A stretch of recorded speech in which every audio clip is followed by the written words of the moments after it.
¿Qué tal? El día de hoy vamos a hablar un tema correspondiente al sistema endocrino y es la glándula tiroides.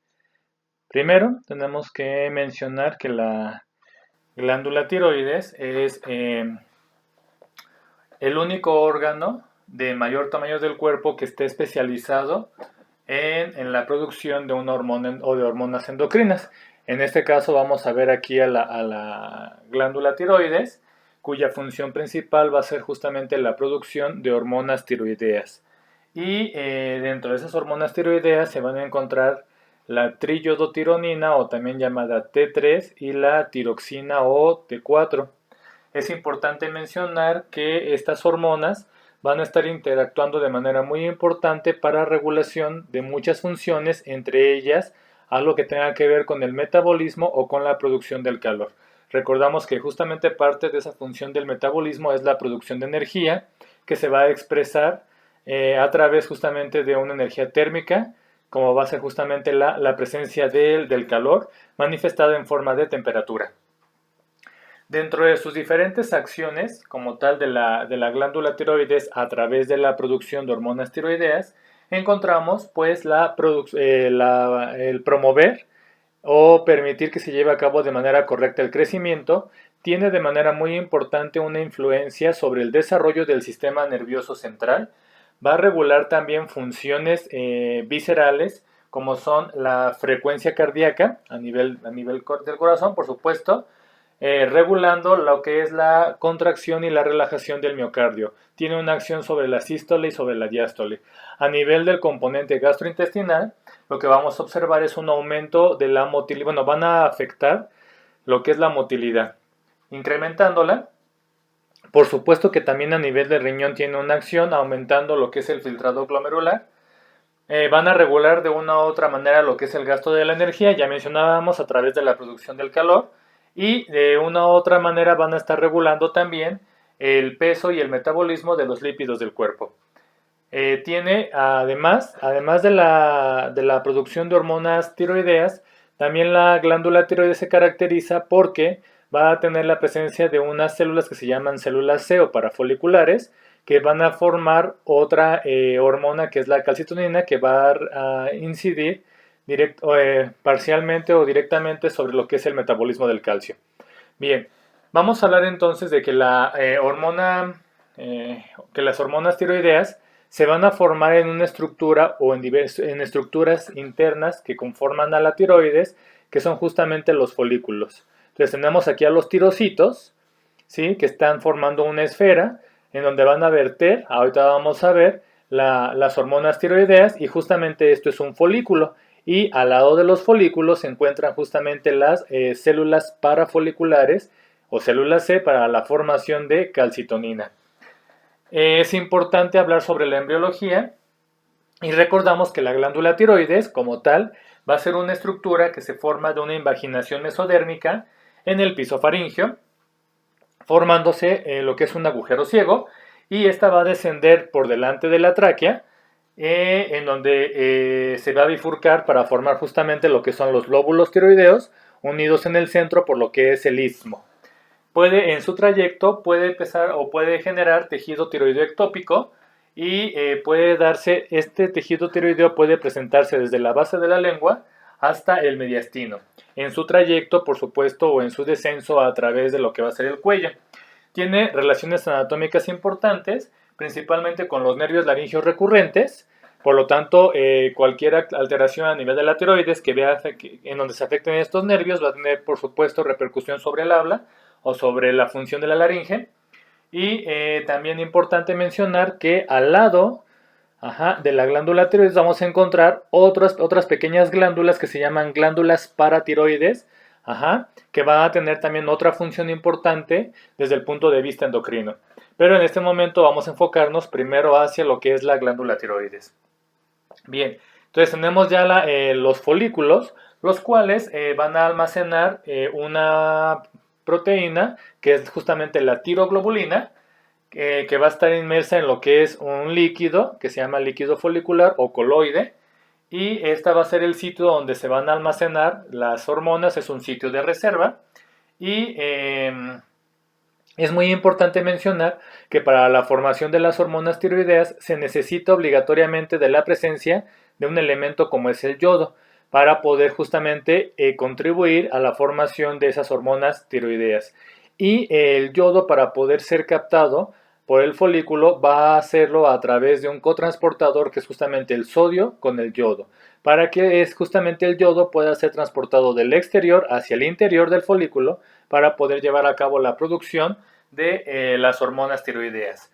Para que se lleve a cabo la síntesis de las hormonas tiroideas, se necesita entonces primero el transporte activo del yodo a través de los tirocitos, y se va a generar un atrapamiento junto con la tiroglobulina, se va a generar una oxidación del yoduro y se empieza ya a generar junto con la tiroglobulina, se hace una organificación. Se van a empezar a enlazar las diferentes moléculas de yodo-tirosina, y hay una unión entre las moléculas de yodo, y van a empezar a acoplarse para empezar a formar lo que es la triyodotironina y la tiroxina. Va a depender de la cantidad de yodo que tenga. T4 tiene 4 moléculas y T3 tiene solamente, como lo estamos viendo aquí, 3 moléculas de yodo. Finalmente se va a almacenar y posteriormente, a través de un proceso de pinocitosis, el yodo o las moléculas van a atravesar prácticamente lo que es la célula del folículo o el tirocito para posteriormente ser expulsada hacia la circulación general. Y de esta manera ya tenemos la liberación de las hormonas tiroideas. Esto es importante porque vamos a ver que aunque son dos hormonas tiroideas, la mayor cantidad de hormona tiroidea que se forma a nivel de la tiroides es justamente la tiroxina o T4 con respecto a la triyodotironina o la T3. Esto es lo que sucede a nivel del folículo. Ya en los tejidos periféricos vamos a observar que justamente estos tejidos periféricos, en muchos tejidos periféricos, vamos a encontrar la transformación o el metabolismo de T4 hacia T3, que es prácticamente la hormona activa. También es importante mencionar que en cuanto a su metabolismo, ¿sí?, el 80% de la hormona tiroidea es de T4, va a ser transformado o metabolizado justamente hacia la parte activa, que es T3. Características, bueno, para que se pueda llevar a cabo la formación de hormonas tiroideas, necesitamos obligatoriamente de un estímulo. En este caso, el estímulo va a estar dada por una hormona, que es la hormona estimulante de la tiroides o la tirotropina, que se forma en el hipotálamo como una respuesta hacia la hormona liberadora de tirotropina, que es en el hipotálamo. Entonces, la TRH se libera a nivel del hipotálamo, se forman las células paraventriculares y supraópticas del hipotálamo, y a través del sistema porta, por supuesto, va a entrar hacia la circulación en la hipófisis para poder alcanzar a las células tirótropas para que éstas puedan formar a la TSH o estimulante de la tiroides, y posteriormente que esta hormona que se forma en la hipófisis anterior puede estimular de forma secundaria a la glándula tiroides. También importante mencionar o recordar que esta hormona, la TRH o la hormona liberadora de tirotropina, también puede tener o va a generar una estimulación sobre las células lactótropas a nivel de la adenohipófisis, y por lo tanto puede favorecer justamente la liberación de prolactina. Bien, entonces, la liberación de la hormona estimulante de la tiroides se va a generar de manera pulsátil más o menos cada 2 horas, y va a alcanzar una secreción máxima entre la medianoche y las 4 de la mañana. Es decir, es una hormona que se libera de manera más importante justamente durante la noche, y es parte importante porque entonces si esta hormona, las hormonas tiroideas se encargan justamente de incrementar el metabolismo, quiere decir que si hay un aumento justamente de esta hormona entre la medianoche y las 4 de la mañana, quiere decir que el metabolismo también se va a empezar a incrementar justamente durante este horario. Bien, también es importante mencionar que como esta hormona tiene a su cargo el metabolismo corporal y con ello la producción de calor o la generación de temperatura por las diferentes reacciones enzimáticas, vamos a encontrar que hay un aumento del factor liberador o de la hormona liberadora de tirotropina y la hormona estimulante de la tiroides, sobre todo en climas fríos, para poder mantener justamente una temperatura corporal. Importante también mencionar que esta hormona, la hormona liberadora de tirotropina, no es exclusiva solamente del hipotálamo, sino que también se puede formar en otros órganos, como van a ser los islotes del páncreas, los islotes pancreáticos. Vamos a encontrar también a nivel del tracto gastrointestinal, se puede encontrar también en la placenta, órganos como el corazón, la próstata y las gónadas, testículos y ovarios, también pueden empezar a formar hormona liberadora de tirotropina. Y entonces cualquier alteración también en estos órganos que empiece a generar una secreción de esta hormona va a hacer que se empiece a liberar mayor cantidad de TSH y por lo tanto puede haber un incremento en la producción de hormonas tiroideas que a su vez van a empezar a modificar el metabolismo y mayor producción de calor.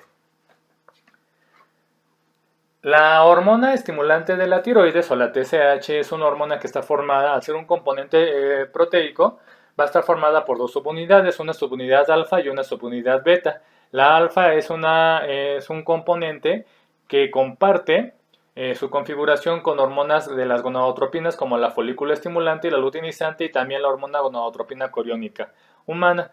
Entonces, estas hormonas también pueden generar, por esta subunidad alfa, pueden generar un efecto parecido a la TSH.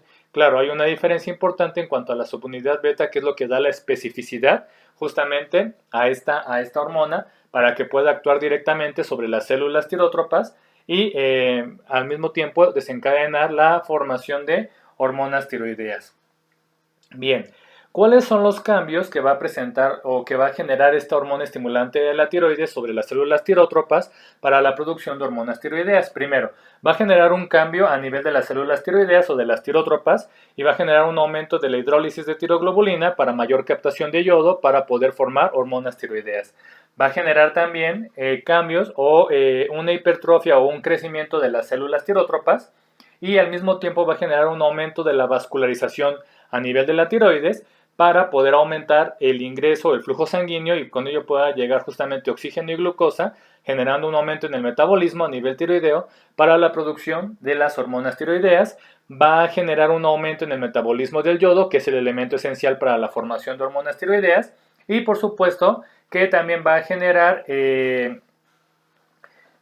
al generar este cambio sobre las hormonas tiroideas, va a permitir entonces que haya una mayor liberación justamente de T3 y T4 o triiodotironina y tiroxina para poder llevar a cabo el metabolismo corporal.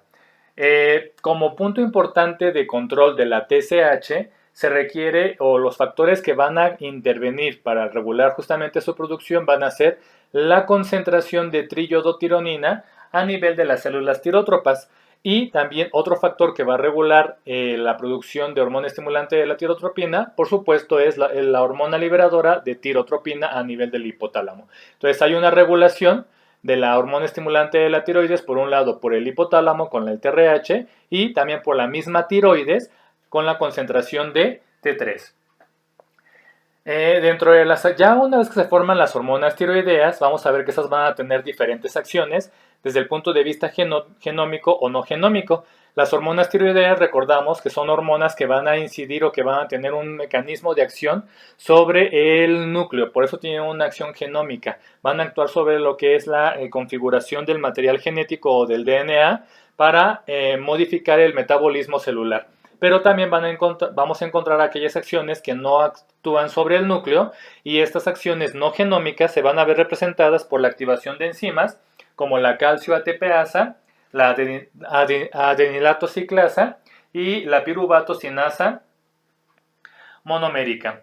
También va a tener una acción sobre transportadores de glucosa para incrementar justamente el uso del mismo y, muy importante, va a tener una acción sobre las proteínas mitocondriales. Es decir, las hormonas tiroideas no solamente van a tener una acción sobre el núcleo, sino también sobre otro organelo muy importante que son las mitocondrias, que recordamos que son las que van a llevar justamente la producción de energía mediante lo que es el ciclo aerobio, ¿sí? El consumo de glucosa y oxígeno para incrementar la energía, que repetimos, se va a manifestar en forma de temperatura y el calor.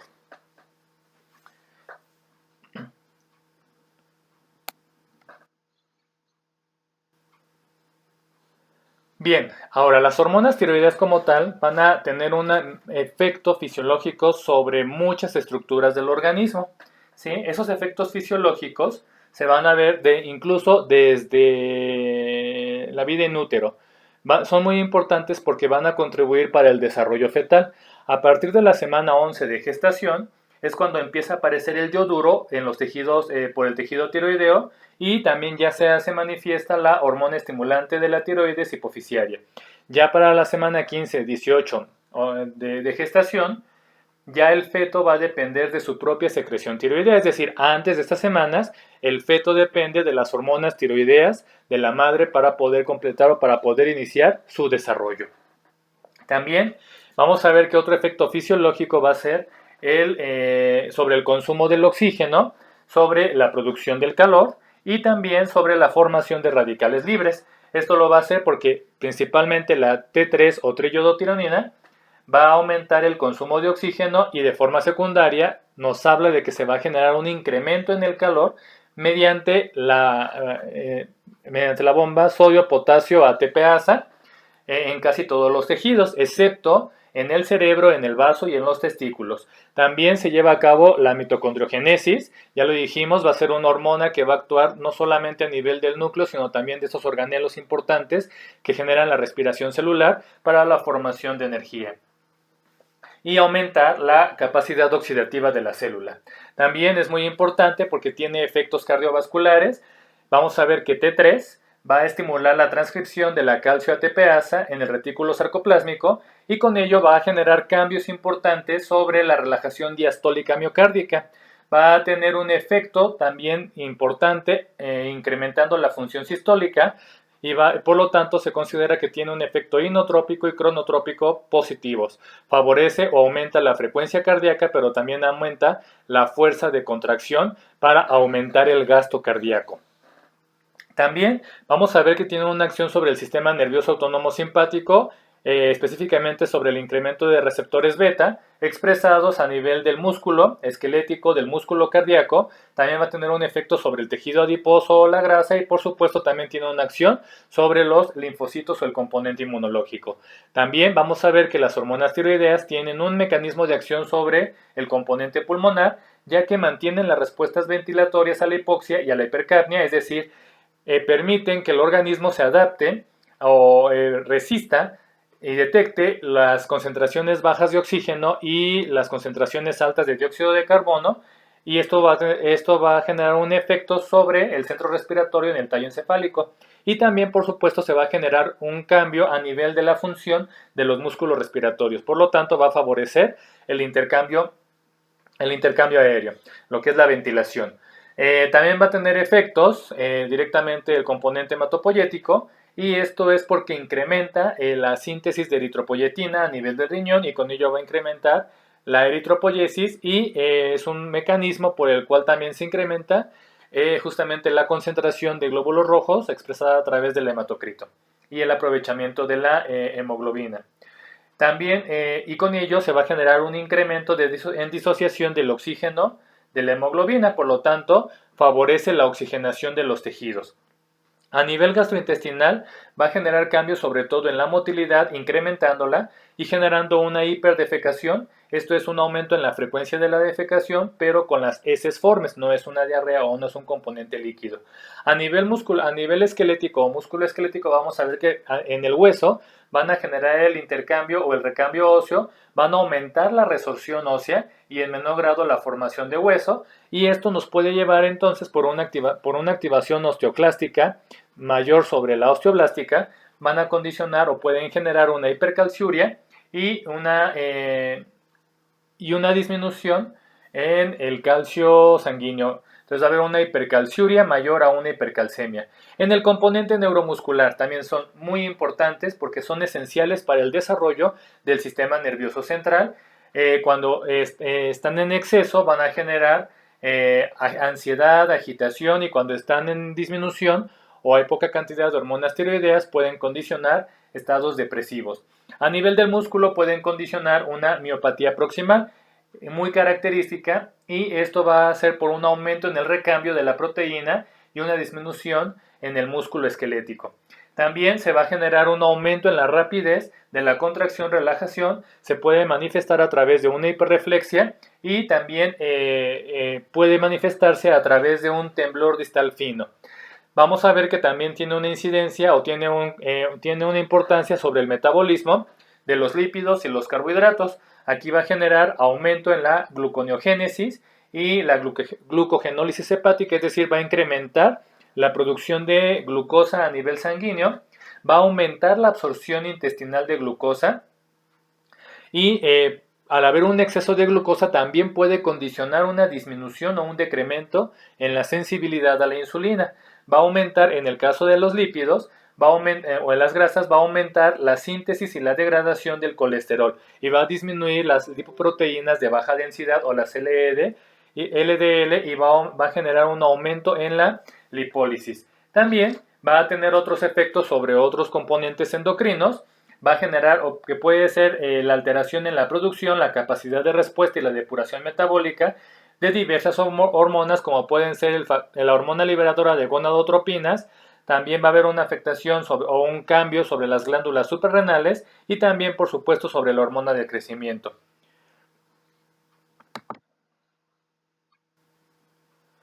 Bien, en cuanto a la cantidad de hormonas, del 100% que se están formando a nivel de la glándula tiroides, vamos a ver que el 95% van a corresponder principalmente a tiroxina, que es T4, y el 5% va a corresponder a T3 o triiodotironina, entendiendo que la mayor cantidad de hormona que se forma en la glándula tiroides es T4, pero la hormona activa en tejidos periféricos es T3. Esto es importante porque esta va a ser una forma en cómo se va a transportar la hormona parcialmente activa para cuando llegue al tejido, la mayor cantidad de esta hormona de T4, el 80%, pueda ser metabolizado hacia T3 y por lo tanto pueda generar los cambios propios en el metabolismo celular. Es importante también mencionar que estas hormonas tienen una vida media, en el caso de T4, de una semana o 7 días, y en el caso de T3 solamente es de unas cuantas horas. La parte más activa también se elimina de manera más rápida. ¿Qué otra cosa es importante mencionar? La forma en cómo se transporta. En el caso de T4 y T3 van a transportarse a través de la globulina de unión a tiroxina o la TBG, que corresponde al 70% del transporte de las hormonas T4 y T3. Tenemos otra proteína que es la transtiterina, que es una prealbúmina de unión a tiroxina, y esta corresponde al 10% del transporte de las hormonas tiroides y tiene una preferencia más sobre T4 que sobre T3. Y por supuesto que también la albúmina no puede quedar fuera y esta va a transportar el 15% de las hormonas tiroideas, igual en proporción T4-T3. Esto es muy importante porque igual cualquier alteración en el mecanismo del transporte va a hacer que, si no es captada por las proteínas transportadoras, hay mayor cantidad o mayor fracción de hormona libre que puede ser utilizada por los diferentes tejidos. Entonces nos generaría un trastorno similar a un exceso de hormonas tiroideas, pero no por un exceso, sino por una falta de proteínas fijadoras justamente de esas hormonas tiroideas. Y recordamos que las proteínas también es un sitio de almacén de hormonas a nivel de la sangre. Y cantidades muy pequeñas, el 0.04%, viajan de T3 y T4 viajan de manera libre, justamente pues para evitar un exceso en la función de las hormonas tiroideas. Vamos a tener o se pueden llegar a presentar algunas alteraciones en la síntesis y liberación justamente de estas hormonas. Por un lado puede haber una alteración directamente sobre la glándula tiroides que no está formando hormonas tiroideas, o bien se puede presentar una mala estimulación de la glándula tiroides por la hipófisis o por una alteración en el hipotálamo que no regule a la hipófisis para la formación de tirotropina, que a su vez estimula a la glándula tiroides, o bien se pudo haber formado la hormona tiroidea y existen alteraciones en cuanto a su liberación. Puede ser directamente en la glándula, que el folículo mantenga o retenga justamente a la hormona tiroidea, o que una vez que se libere y que se encuentre o se transporte a través de una proteína, existen alteraciones en donde la proteína no pueda liberar a la hormona tiroidea. Dentro de esas anormalidades o alteraciones vamos a ver que puede ser sobre todo en la cuestión del yodo. Entonces, una disminución en el yodo puede darnos una dishormogénesis, una alteración en la formación de las hormonas tiroideas. ¿Qué vamos a encontrar aquí? Al no haber suficiente yodo, la glándula tiroides va a empezar a crecer, se va a empezar a hipertrofiar, genera un agrandamiento de dicha glándula que se conoce como bocio, y vamos a encontrar un aumento en la producción de T3 con respecto a T4. Recordamos que lo normal es que haya más T4 que T3, por lo tanto, se invierte la cantidad de hormonas tiroideas, y también recordamos que quien va a estimular justamente la formación o regula la hormona estimulante de la tiroides es justamente la triiodotironina o T3. Y también, por supuesto, como la hormona tiroides, la glándula tiroides no puede formar hormonas tiroideas, se va a generar un aumento en la hormona estimulante de la tiroides por parte de la hipófisis para obligar a que la glándula tiroides empiece a formar hormonas tiroideas. Pero aquí el problema es que no existe yodo o hay una mala captación del yodo. Por otro lado, tenemos en el caso de un exceso de yodo. Se entendería que al haber un exceso de yodo y el ser este el elemento importante para la formación de hormonas tiroideas, entonces habría un exceso o una hiperproducción de hormonas tiroideas, y con ello el metabolismo también se vería muy acelerado. Por lo tanto, se va a generar un efecto a nivel de la glándula tiroides que se llama efecto de Bolshakov. Esto es, el exceso de yoduro o el exceso de yodo va a inhibir pasos de la producción de hormonas tiroideas, como el atrapamiento del yodo, como la yodación de la tiroglobulina y la liberación de hormonas desde la glándula. Por lo tanto, se genera una disminución de hormonas tiroideas.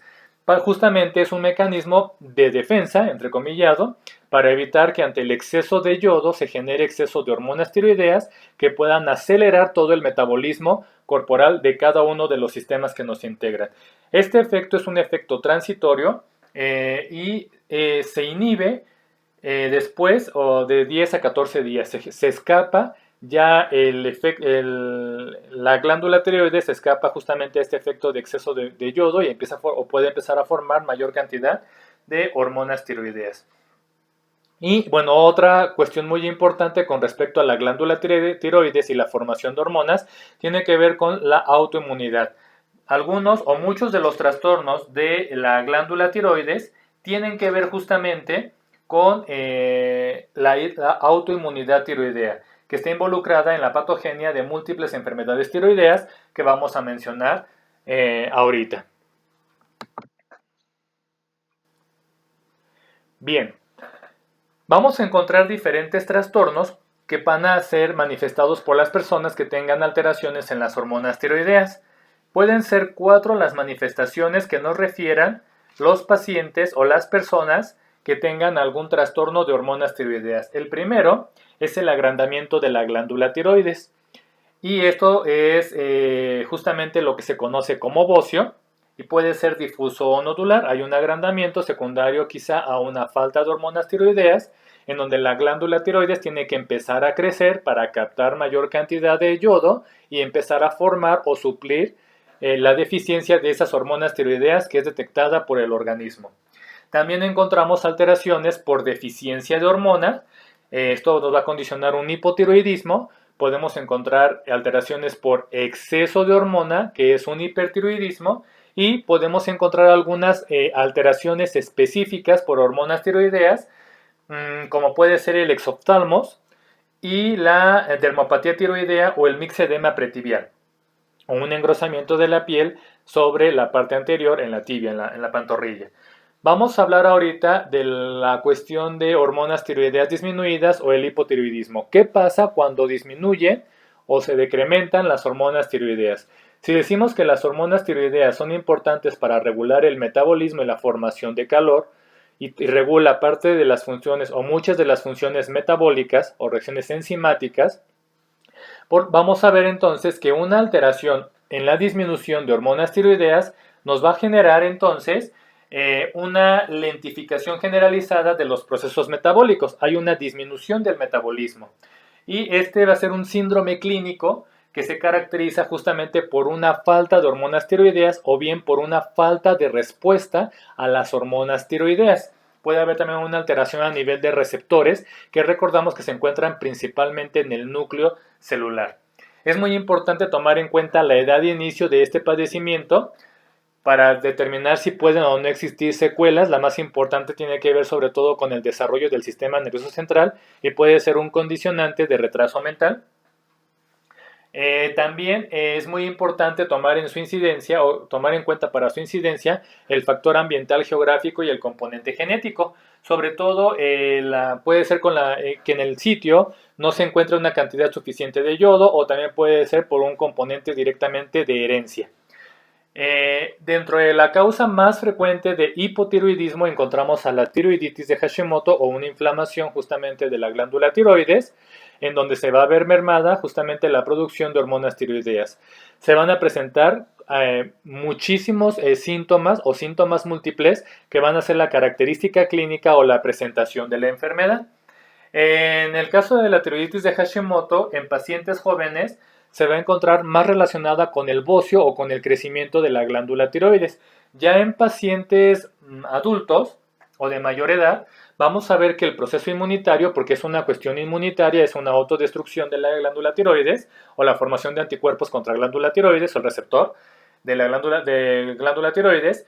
En el caso de pacientes ya más grandes, el proceso inmunitario puede condicionar que se destruya por completo la glándula, por lo tanto ya no se presentaría el bocio. Entonces, trastornos de hipotiroidismo en personas jóvenes donde se encuentre bocio, hay que pensar que puede ser una tiroiditis de Hashimoto. Y en personas más grandes va a ser difícil, no quiere decir que no se presente, pero va a ser más difícil poder encontrar el dato del bocio o el crecimiento de la glándula tiroides. Entonces, cuando disminuyen las hormonas tiroideas, se van a generar síntomas múltiples y desde el punto de vista patológico, el dato más característico de un hipotiroidismo va a ser la acumulación de glucosaminoglucanos, mayormente de ácido hialurónico en el intersticio. Por lo tanto, se va a empezar a acumular justamente material o se van a generar cambios a nivel de la matriz extracelular. Dependiendo de la edad se pueden presentar diferentes manifestaciones. Como vimos al inicio de esta charla, entendimos que las hormonas tiroideas van a incidir sobre muchos de los órganos o aparatos y sistemas para el adecuado funcionamiento. ¿Qué pasa en el recién nacido? Bueno, en el recién nacido se genera un trastorno que es el cretinismo, justamente es un hipotiroidismo, donde se presenta justamente alteraciones del sistema nervioso, un mal desarrollo del sistema nervioso central que puede generar retraso. Se va a generar alteración en el crecimiento, van a ser niños de estatura corta, van a tener un aspecto abotagado de cara y de manos y puede acompañarse también de sordomudez. Dentro de las causas de un problema o el problema de cretinismo vamos a encontrar el fracaso en el descenso de la tiroides, puede ser un componente embriológico, puede encontrarse una glándula tiroides ectópica o fuera de lugar que no sea funcional. Se puede presentar también, muy importante, por la transferencia de anticuerpos contra el receptor de hormona estimulante de la tiroides de una madre que tenga tiroiditis. Quiere decir que puede ser una causa secundaria justamente a alteraciones en la madre. También se puede presentar por defectos hereditarios en la síntesis de hormonas tiroideas, quizá alguna alteración en las enzimas, en la captación o en la tiroglobulina, en la captación del yodo, en los cotransportadores de sodio-yodo, etc. También se puede deber porque se genera una exposición a yoduros durante el embarazo, principalmente para tratamiento de hipertiroidismo en una mujer que no sabe que está embarazada, se aplica yodo radioactivo y por lo tanto el yodo bloquea la acción de la hormona de la glándula tiroides de la madre o de la mujer, pero también puede atravesar la placenta y por lo tanto va a inactivar también a la glándula tiroides del feto. Y también se puede generar, por ejemplo, se van a generar cambios importantes en todos los sistemas. En el caso del recién nacido vamos a tener dificultad respiratoria, cianosis, por un componente justamente una alteración en el componente ventilatorio. Se puede encontrar también ictericia por una alteración en el metabolismo justamente de las bilirrubinas. Por cuestión hepática se van a empezar a acumular también a nivel de la piel y van a generar ictericia. Puede presentarse también una alimentación inadecuada, sobre todo porque en estos niños, por la acumulación justamente de ácido hialurónico y otras proteínas a nivel del intersticio, pueden presentar macroglosia o una lengua grande que puede dificultar justamente la alimentación, van a tener un llanto ronco, pueden presentar hernia umbilical y algo importante es a nivel esquelético y van a generar retraso notorio de la maduración ósea, y se puede hacer más evidente en la epífisis tibial proximal y en la epífisis femoral distal, y esto es sobre todo a nivel de la rodilla, que estas deben estar ya presentes en el lactante a término. Si no encontramos estos núcleos de crecimiento en la tibia y en el fémur, nos está hablando de un retraso en el crecimiento esquelético y pudiéramos sospechar que es por una deficiencia de hormonas tiroideas. En el caso de los niños y los adolescentes, vamos a encontrar ya no tanto una alteración a nivel del sistema nervioso, pero sí podemos encontrar cambios en el retraso en el crecimiento. Van a ser personas de estatura baja y pueden presentar los síntomas típicos del adulto que vamos a ver ahorita. Ya en el caso de los adultos vamos a ver que se puede presentar fatigabilidad fácil. Se presenta un aumento en la sensibilidad al frío, son intolerantes al frío. Son personas que van a empezar a incrementar el peso, van a tener alteraciones digestivas como el estreñimiento. En el caso de las mujeres pueden presentar anormalidades menstruales, una menorragia, y de manera general en el componente musculoesquelético se puede presentar calambres musculares. Van a ser personas que tienen la piel fría, áspera, reseca. Vamos a ver que la cara y las manos se encuentran abotagadas, son personas con voz ronca y tienen hiporreflexia. Dentro de los signos podemos encontrar componentes vasculares, como van a ser una bradicardia, una disminución de la frecuencia cardíaca, que nos va a generar una disminución del gasto cardíaco y por lo tanto disminuye el volumen de eyección. Se va a generar un aumento de la resistencia periférica, se puede generar un agrandamiento cardíaco por edema intersticial, no tanto por el componente funcional, sino por la acumulación de material en el intersticio. Se va a presentar o se puede presentar dilatación del ventrículo izquierdo, puede generar una insuficiencia cardíaca del lado izquierdo y también pueden presentar derrame pericárdico no importante para generar un tampón. Pueden presentarse también a nivel cardiovascular, arteriopatía coronaria, sobre todo por aumento en la concentración del colesterol total y las LDL o las lipoproteínas de baja densidad que pueden favorecer una aterosclerosis. A nivel pulmonar, vamos a encontrar respiraciones lentas y superficiales. Podemos encontrar el peristaltismo disminuido, lento, que condicione estreñimiento y, si es muy severo, puede generar impactación fecal. También se va a encontrar alteración de la función renal, hay una disminución del filtrado glomerular, puede condicionar esto una hiponatremia por intoxicación por agua, no se está eliminando el líquido, entonces la persona se va a empezar a encharcar o a edematizar por la retención de agua a nivel del intersticio, que aparte ya tiene la presencia del ácido hialurónico que puede generar atrapamiento de más agua, por lo tanto son personas que tienden a edematizarse o a inflamarse, ¿sí? Si se llega a administrar agua de manera libre en forma excesiva o puede generar trastornos similares a alteraciones por la vasopresina o por falta de o por exceso de vasopresina. Podemos tener también cambios hematológicos como la presencia de anemia, sobre todo porque disminuye la síntesis de hemoglobina que es necesaria para la formación de los glóbulos rojos. Vamos a encontrar un aumento del hierro por una absorción que se encuentra alterada. Va a haber disminución de folato, disminución de vitamina B12, oceanocobalamina, y es muy importante mencionar que pueden también presentar justamente una anemia de tipo perniciosa, que es de origen autoinmune, que puede deberse por anticuerpos contra las células parietales de las glándulas gástricas, y nos habla de que la tiroiditis o el hipotiroidismo secundario a la tiroiditis por componente inmunológico va a ir acompañado de otros trastornos también inmunológicos, como puede ser el caso justamente de la anemia perniciosa. A nivel neuromuscular, lo que vamos a encontrar es fatiga, letargo y falta de concentración, y también se van a ver modificados los componentes reproductivos. En este caso, en la mujer pueden presentarse ciclos anovulatorios y esterilidad, y puede tener trastornos en la menstruación, y en el caso de los varones puede presentarse disminución de la libido y una disfunción eréctil.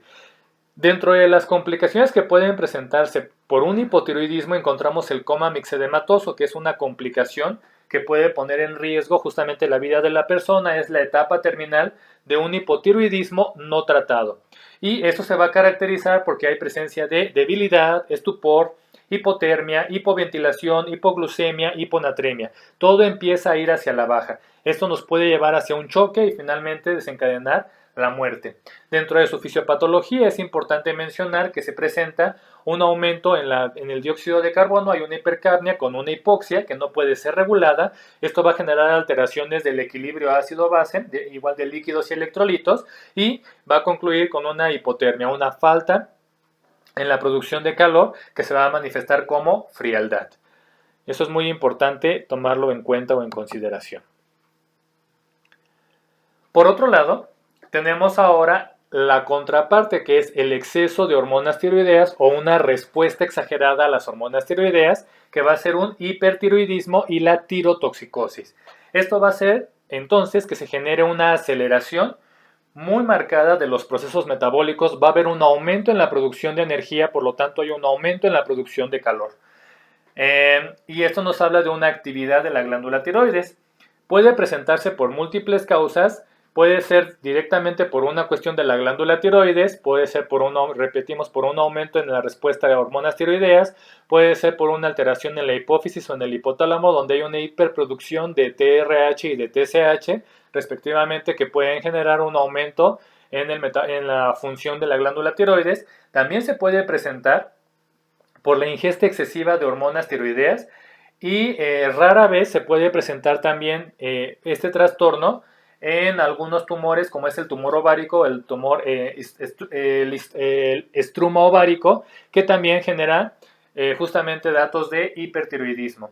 Dentro de las causas podemos encontrar múltiples. La más frecuente es el bocio tóxico difuso o enfermedad de Graves, que también tiene un origen autoinmune, al igual que la tiroiditis de Hashimoto, que nos genera hipotiroidismo. Aquí tenemos un exceso de hormona tiroides, aquí hay un aumento en la producción de hormonas tiroideas por la presencia de anticuerpos que están estimulando justamente a la glándula tiroides por simular a la molécula de la hormona estimulante de la tiroides. Entonces aquí hay exceso de anticuerpos, hay linfocitos T sensibilizados que modifican o que incrementan también la función de los linfocitos B para la formación de anticuerpos que van a recaer directamente sobre el receptor de TSH y por lo tanto van a generar un aumento en la función de la glándula tiroides. Se va a generar también cambios a nivel ocular o oftalmológico, se puede presentar una oftalmopatía, sobre todo por activación de los fibroblastos y los adipocitos orbitarios, y podemos encontrar también la dermopatía tiroidea o el mixedema pretibial, también por activación de los fibroblastos locales. Entonces, vamos a ver ahorita cuáles son las características propias del bocio tóxico. Aquí nos habla ya el nombre bocio de que hay un crecimiento de la glándula tiroides y este sí va a estar relacionado directamente con la producción excesiva de hormonas tiroideas, a diferencia del bocio que se presenta en la tiroiditis de Hashimoto, donde hay un crecimiento de la glándula tiroides en pacientes jóvenes, pero porque no hay producción de hormonas tiroideas. Son dos cosas contrarias, pero se pueden presentar o manifestar a través de un bocio. Y es justamente así, un bocio tóxico, porque ahora al haber un exceso de hormonas tiroideas, se genera una toxicidad por las mismas a nivel del organismo. ¿Qué es lo que va a suceder entonces? Se va a generar un aumento en el metabolismo corporal. Y vamos a encontrar palpitaciones, un aumento de la frecuencia cardíaca, nerviosismo, fatigabilidad fácil, hipercinesia, tendencia a mucho movimiento, sudoración excesiva, intolerancia al calor y disminución de peso sin disminución del apetito. Son personas que pueden estar comiendo de manera importante y encontramos que se genera justamente disminución en el peso. Y dentro de sus complicaciones, se encuentra principalmente la crisis tirotóxica, es todo lo contrario al coma mixedematoso.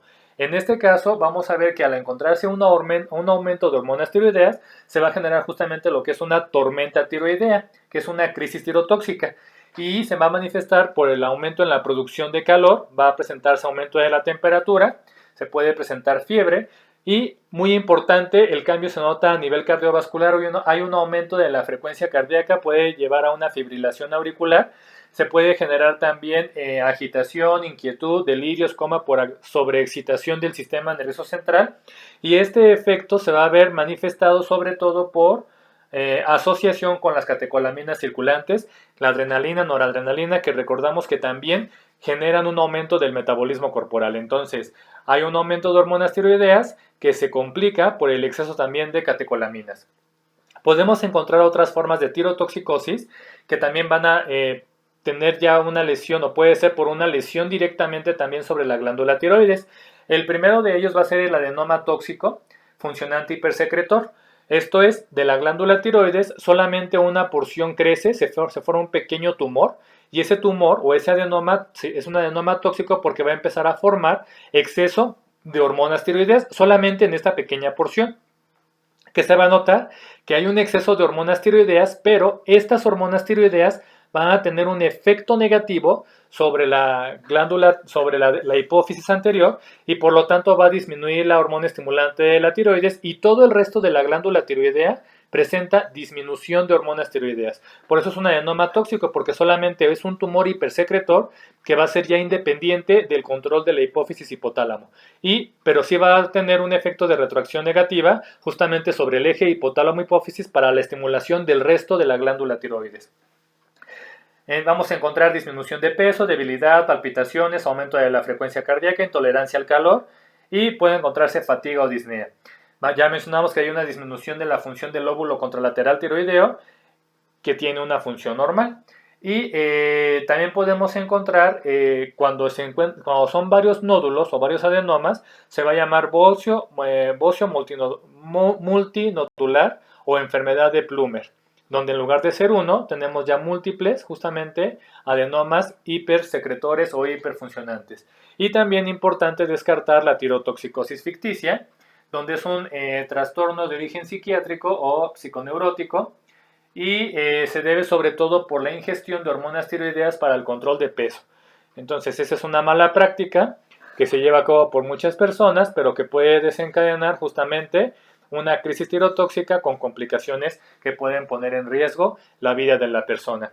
Y tenemos también aquellos bocios no tóxicos, es decir, hay un crecimiento de la glándula tiroides, sin embargo no se genera un exceso de hormonas tiroideas. Y encontramos justamente lo que es el bocio no tóxico, y se caracteriza por una disminución de la hormona estimulante de la tiroides con la consecuencia de una disminución de las hormonas tiroideas T3, T4. En este caso, aquí encontramos disminución del estimulante y de las hormonas tiroideas. Y se puede presentar por una hiperplasia tiroidea difusa, o se puede presentar como tal un crecimiento tiroideo difuso ante esta falta de estimulación de hormona estimulante, en donde la tiroides se ve obligada a compensar esa falta de hormonas tiroideas, aunque no lo va a poder lograr. Dentro de sus signos y síntomas, justamente del bocio no tóxico, encontramos el agrandamiento de la tiroides o el bocio. Es de larga evolución y se puede llegar a encontrar incluso hasta la extensión de la tiroides por detrás del esternón, ya hacia el nivel del mediastino. Otra característica del bocio no tóxico es el signo de Perventon, donde se presenta rubor facial y dilatación de las venas cervicales al levantar los brazos por arriba de la cabeza. Eso va a generar una congestión sanguínea y se puede generar justamente este rubor por la elevación de las manos o de los brazos. Y también se pueden dar datos por el crecimiento de la glándula que está en el cuello, se pueden generar síntomas de presión del cuello y dificultad para deglutir. Encontramos otro trastorno por exceso de hormonas tiroideas, aquí que es la tiroiditis subaguda o de Kerbein, o también llamada tiroiditis granulomatosa. Esto se asocia sobre todo a infecciones de tipo viral, se presenta con fiebre, malestar general, dolor en la parte anterior del cuello, es muy importante porque es una inflamación subaguda, hay dolor en la región, hay un aumento en la sensibilidad de la glándula tiroides y puede presentarse también pueden presentar datos de hipertiroidismo.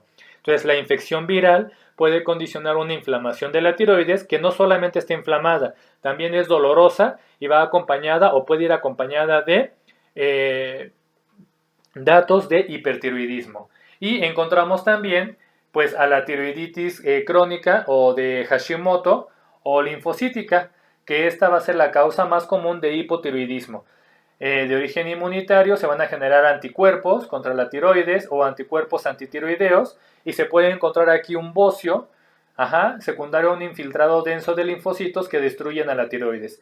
Y cualquier enfermedad inmunológica, que es, en el caso de la glándula tiroides puede ser una causa frecuente a considerar, se deben de descartar otros trastornos también de origen inmunológico, que son la anemia perniciosa, justamente por una alteración o una lesión de las células parietales de las glándulas gástricas para la formación de factor intrínseco y la absorción de B12. Se puede presentar también insuficiencia córtico-suprarrenal, también una alteración directamente de las glándulas suprarrenales.